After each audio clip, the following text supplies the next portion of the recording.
Hello. आज मी chocolate cake बनवणार आहे.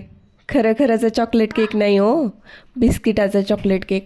काय झालं, सक्षम रोजच म्हणत होता मम्मी चॉकलेट केक बनवणं, चॉकलेट केक बनवणं. आता प्रॉपरवाला चॉकलेट केक तर मला येत नाही, पण इथं मी बिस्किटांचा चॉकलेट केक बनवण्यासाठी घेतला आहे. तर इथं मी 6 पॅकेट हॅपी बिस्किट घेतले आहेत आणि ते सगळे ओपन करून एका मिक्सर जारमध्ये त्याची फाईन अशी पावडर बनवून घेतली आणि लागेल तसं त्याच्यामध्ये दूध टाकून मिक्स करून घेतलं. पण ते बघण्याच्या आधी हे बघा ना, सक्षम कसा लपून लपून खातोय. मी त्याला झोपवलं होतं पण तो मधातच उठला आणि नंतर मग झोपायचं बी नाव घेईना आणि मला नुसती त्याची लुडबुड सुरू होत होती.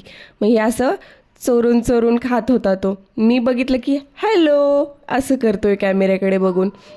आणि मग त्यानंतर नको खाऊ म्हणलं, आपल्याला बनवायचं आहे ना केक. मग त्यानं ऐकलं आणि इथं कुकर मी प्रीहीट होण्यासाठी त्याच्यामध्ये मीठ आणि एक डिश ठेवली होती स्टँड नसल्या कारणाने. आणि जे माझ्याकडं मी फाईन पावडर बनवून घेतली होती त्याच्यामध्ये पावडर शुगर टाकून दूध टाकून जसं लागेल तसं मिक्स करून घेतलं आणि एक डब्याला तेल ग्रीस करून घेतलं. आणि जसं मी आता केक बेक करणार आहे त्याच्या आधी मी इनो पुडी टाकली आणि त्याच्यावर ॲक्टिवेट होण्यासाठी दूधही टाकलं, मिक्स करून घेतलं. डब्यामध्ये सगळं बॅटर टाकलं, टॅप करून घेतलं त्याचे एअर बबल निघून जावे म्हणून. आणि प्रीहीट केलेल्या कुकरमध्ये तो डब्बा ठेवून दिला. आणि आम्ही मायलेक तो खूप जास्त आतुरतेनं वाट बघत होतो की कधी केक तयार होतोय. आमच्याच्यानं वेटच होत नव्हता. आणि स्वराज तर इतका उत्साही होता की मम्मी कधी होतंय असं सतत बोलत होता. त्याची नुसती लुडबुड होती किचनमध्ये.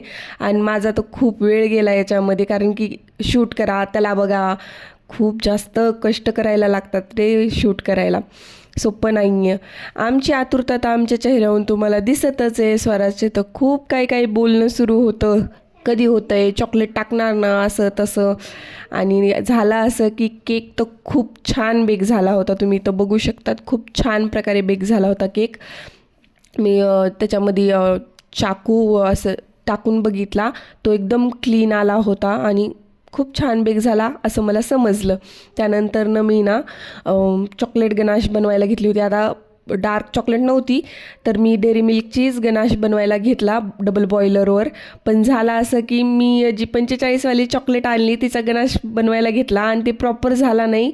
बहुतेक ते पाण्याच्या ह्याच्यामध्ये आलं, संपर्कात आलं आणि ते गनाश बनला नाही. मग नंतरनं परत मी ह्यांना 2-3 छोटे चॉकलेट आणायला लावल्या आणि त्याचा बनवून घेतला.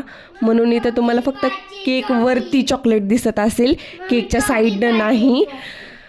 आणि असंच खूप छान केक तर झाला होता. पण ही थोडंसं बॉयलर प्रोसेसमध्ये माझी थोडी गडबड झाली आणि खूप छान केक झाला होता. स्वराजनेही एन्जॉय केला आणि त्याचा नसलेला बड्डेसुद्धा आम्ही सेलिब्रेट केला, ते तुम्ही पुढे बघू शकतात. पण केक इन शॉर्ट खूप छान झाला होता. केक सगळ्यांनाच आवडला आणि आवडीने खाल्लासुद्धा. आम्ही इथं स्वराजचा नसलेल्या बड्डेचं सेलिब्रेशन केलं, ते तुम्ही बघूच शकता. आणि thanks for watching. Do like, share, subscribe.